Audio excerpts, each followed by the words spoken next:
What's up everyone, it's Adam or your Daddy Yeti, and today I have a brand new Madden 20 tip video for you guys. Now I'm going to show you guys one of my favorite mini schemes that I run in my online games. So today I'm going to be in the single back wing pair formation in the Patriots playbook. I'm going to show you guys my 3 favorite run plays along with 2 of my favorite passing plays that torches defenses over the top when they start to commit to the run. So the first play I'm going to talk about is obviously single back wing pair. The play is called Halfback Dive Alert Smoke. It's one of those run pass option plays, but I treat this play as if it's just an inside run. I hardly ever throw it to the screen on the left side of Michael Thomas just because the inside run is just so good. It doesn't really matter. Even if they have both linebackers playing on the line of scrimmage, the blocking and just the inside gaps with this run play are super consistent. So you'll get 5 to 10 yards every single play, and it's one of those run plays that I love to mix in on my early down situations. Now you can throw to the screen. Let's say if the defense is committed to stopping the run, you can flip it to the side, but 99% of the time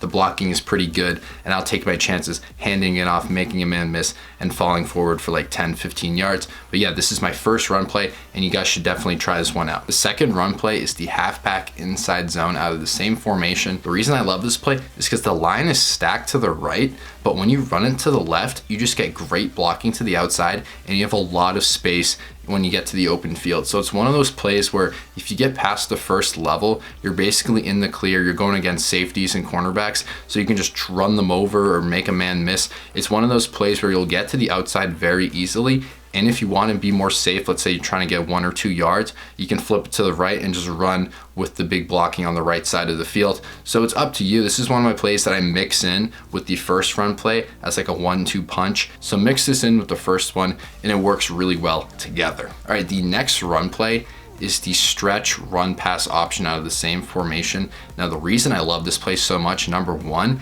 is this is the play where I actually like to go to the slant if it's open. So unlike the first one where it's just a screen to Michael Thomas and he's just standing there, this one has more passing potential. But this is one of the plays where the formation is just so good for this play that you don't really need to throw the quick slant, only if you really have to. It's just a normal stretch run play. I snap it and I treat it just like a stretch, and you have so much blocking to the right side that if they hold up, you just have an easy walk to the sideline and you'll probably get 10-15 yards repeatedly. So if your opponent doesn't know how to adjust to this run play, hit him to the outside, and then once he starts to spread his line, go back to the first and second run play where you can go up the middle and attack it to the left side. So each of these 3 run plays, I have one that goes up the middle, one that goes to the left, and now one that goes all the way to the right side of the field. And against really good opponents, they'll have a hard time stopping because you're attacking all areas of the field. All right, now for our first passing play, this is called tight end attack. Now we're going against a cover 3 defense to start, and what you can do, you can just hit Jared Cook or your ex tight end right up the middle. Just a quick dot, and you just rack catch and you just walk up for like 20 yards. So that's like an easy pitch and catch, especially in this run heavy formation. Your opponent's not going to really expect you to snap it and just throw it really quickly. So you have Jared Cook with an easy gain. You also have R1 in the middle of the field, so you want to wait for him to cut, and then you bullet pass it, aim it to the inside, and low pass it so it's in front of the safety but in the pocket between the linebackers underneath. And this will give you a great gain on a play, even more than the first one. And this is like kind of like my 1-2 that I go to against cover 3. And also, if you have a really good receiver, for me, I have Michael Thomas on the left side as square. If they're pressing, just streak them, just lob pass it. Let's say you have Tyreek Hill or someone who can get off the line really quickly. It's an easy touchdown. Most of the time, players online won't press really good receivers. That's a mismatch. But if you catch them doing it, maybe because they expect you to run and they haven't really thought of it, take advantage and throw a lob pass to the sideline, and your guy will go up and make a play. Against cover 2, it's very similar. You can just go to the quick slant over the middle to Jared Cook.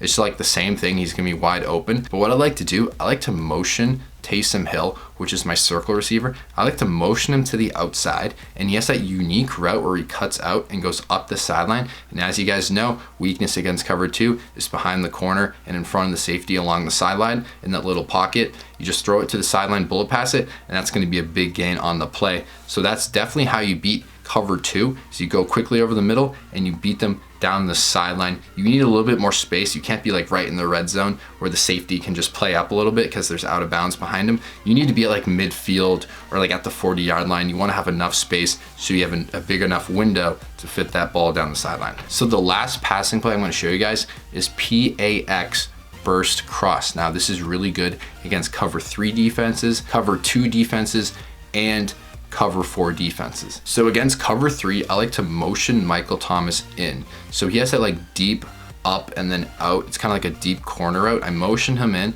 I snap it, I wait for him to run his route to the inside, and I walk my way to the left and I bullet pass to square, and it's gonna be a deep pass. It won't necessarily be a touchdown, but you'll be down at like the 10-yard line if you run it where I'm running it on the field. You'll be like anywhere between like the 10 and 5-yard line. Just bullet pass it, aim it to the left side, and your guy will go up and make a play. If your guy is super fast, it won't be very close. I'm going against Derwin James in the middle, and he's pretty good, so it looks closer than it should be. But if you have a big mismatch, if you have a really speedy guy going against a slower safety in the middle, this will look a lot easier, and you'll just be walking into the end zone. So this is what I do against cover 3 defenses.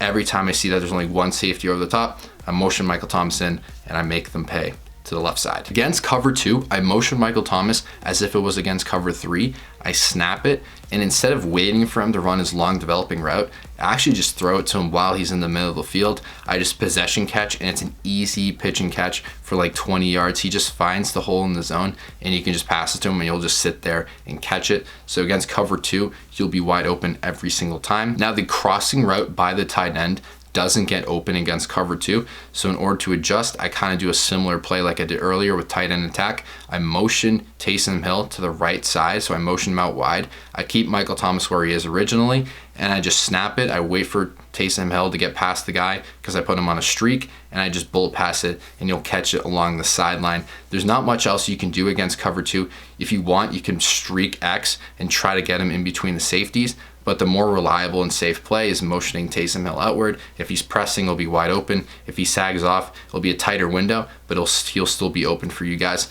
Bullet pass it, possession catch on the sideline. If you're playing on the opposite hatch, rack catch it, and you'll have more space and you can run up the sideline. So for the last play, I'm going against a cover 4 Palms defense. Now sometimes cover 4 plays a little bit differently, but it's just so easy because wherever the safety goes, you just throw to the opposite target, and I'll explain that in a second. So for this example, I have Michael Thomas doing that deep route just like earlier. What I like to do is if there's only one guy on him, I bomb it deep and I just rack catch it, and that'll just be a 1-play touchdown. Against cover 4 Palms, instead of the safety playing Michael Thomas, he goes down to help out with the crossing route, which is Jared Cook. So I just keep bombing it deep to Michael Thomas. But let's say you're going against a cover 4 defense and he plays Michael Thomas, so it's a double team.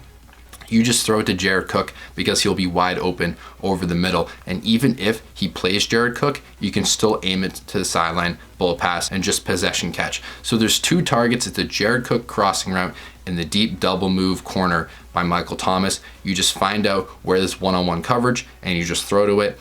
If it's double teaming Thomas or Jared Cook, if he drops down to play Jared Cook, you throw to Michael Thomas, and that's how you exploit cover 4 defenses. And a lot of people like to play cover 4 against running schemes just because the safeties play better and they go straight down against the run. So this isn't unheard of that someone would play cover 4 against this formation. So I hope you guys enjoyed this tip video. Definitely like and subscribe if you want to see more videos like this. And I have a playlist on my channel with a bunch of Madden 20 plays all about the best tips and tricks. So definitely check that out if you want to get better at the game and learn a lot of good 1-play touchdowns and blitzes and best defenses and stuff like that. And I'll see you guys in the next video. Thank you so much for watching. Peace out.